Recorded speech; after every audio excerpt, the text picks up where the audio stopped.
Hello everyone, welcome to my channel. আশা করি সবাই অনেক অনেক ভালো আছেন। আজ আমি আপনাদের জন্য নিয়ে এসেছি চিকেন কষা রেসিপি। যারা চিকেন খেতে পছন্দ করেন, চিকেন কষা তাদের কাছে খুবই পছন্দের একটা খাবার। খুব সহজ অঘরোয়া উপকরণ দিয়ে আমি এই রেসিপিটা আজ আপনাদের করে দেখাবো। তো চিকেন কষার জন্য আমি এখানে একটি মিডিয়াম সাইজের চিকেন নিয়েছি। তারপর এখানে একটি সসপ্যান বসিয়ে দিয়েছি, বেশ খানিকটা তেল দিয়ে দিলাম। তারপর তেলটা গরম হলে দিয়ে দেব দুটো তেজপাতা আর একটি দারচিনি, দিয়ে ভালোভাবে নেড়ে নেব। তারপর দিয়ে দেব পেঁয়াজ।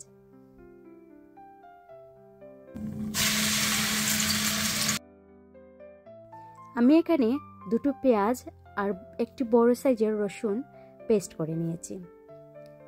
এখন পেঁয়াজ আর রসুনটাকে ভালোভাবে নেড়ে চেড়ে গোল্ডেন ব্রাউন করে নেব।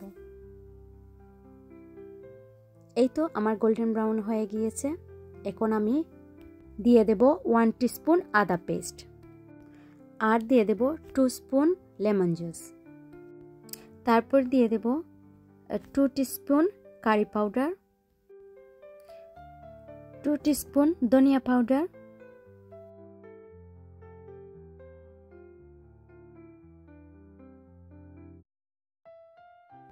1.5 টিস্পুন হলুদের পাউডার, 1.5 টিস্পুন মরিচের পাউডার। ঝালটা আপনাদের যে যার স্বাদ মতো দিয়ে দেবেন।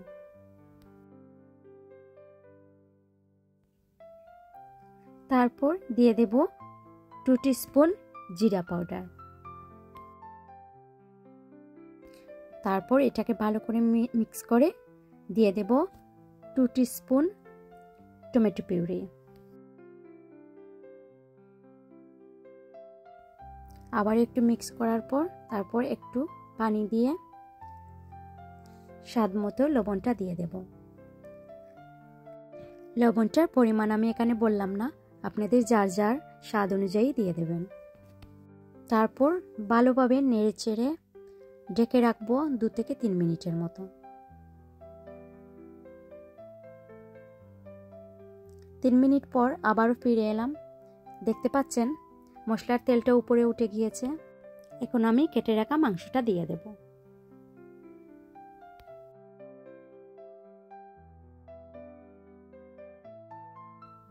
মাংসটা দিয়ে দেবার পর এখন মাংসটাকে ভালোভাবে কষিয়ে নেব।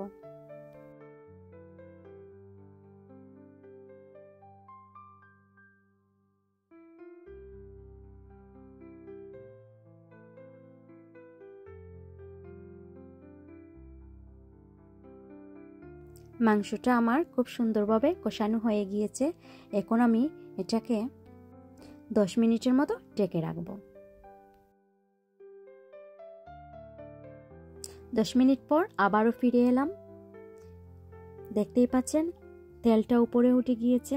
আমার মাংসটা কষানো খুব সুন্দরভাবে হয়েছে। এটা রান্না করতে এত বেশি সময় লাগবে না, এটা খুব সফট একটি চিকেন। তারপর দিয়ে দেব টক দই। আমি এখানে 4 টেবিল স্পুন দই নিয়েছি, টক দই নিয়েছি, পানিতে আগে থেকে গুলিয়ে রেখেছি, সেটা দিয়ে দিলাম। এখন ভালোভাবে মিক্স করে নেব। আমি এটা রান্না করতে আর কোনো পানি ইউজ করব না।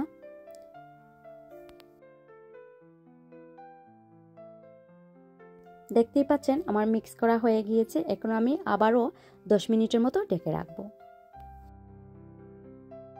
10 মিনিট পর আবারও ফিরে এলাম। এখন আমি এখানে ভেজে রাখা আলু দিয়ে দেব। আমি আলুটা আগেই ভেজে নিয়েছি সময় বাঁচানোর জন্য, আর কালারটাও সুন্দর আসে।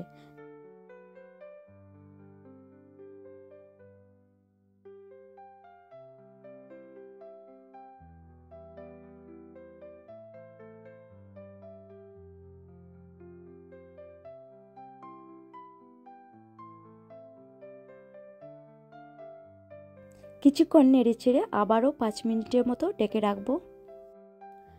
আমার তো আলুটা সিদ্ধ হওয়ার কোনো চিন্তা নেই, আমি তো আগে থেকেই আলুটা ভেজে নিয়েছি।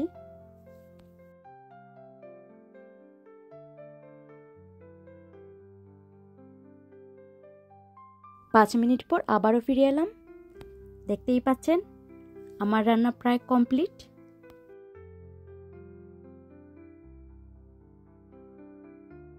এখন এখানে দিয়ে দেব 1 টিস্পুন গরম মশলা।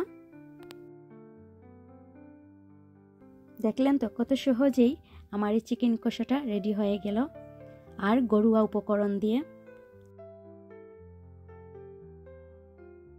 তারপর উপর থেকে পেঁয়াজ বেরেস্তাটা দিয়ে দেব, দিয়ে নামিয়ে নেব। আপনারা অবশ্যই এটা বাড়িতে ট্রাই করবেন। এত সহজ একটা রেসিপি, আর খেতেও দারুণ হয়েছে, আপনাদের বলে বোঝাতে পারবো না। এই তো রেডি হয়ে গেছে আমার চিকেন কষা। আপনারা বাড়িতে রান্না করে খেয়ে আমাকে কমেন্ট করে জানাবেন। এটা আপনারা ভাতের সাথেও খেতে পারেন, লুচি কিংবা রুটির সাথেও খেতে পারেন। আর আমি আপনাদের বারবার বলছি, প্লিজ প্লিজ এটা বাড়িতে একবার ট্রাই করবেন।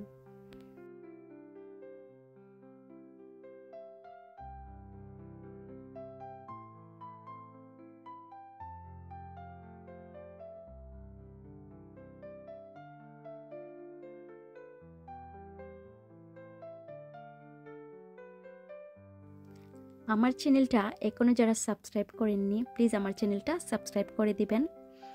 আর আজকের মতো ভিডিওটা আমি এখানে শেষ করছি। দেখা হবে নেক্সট কোনো ভিডিওতে।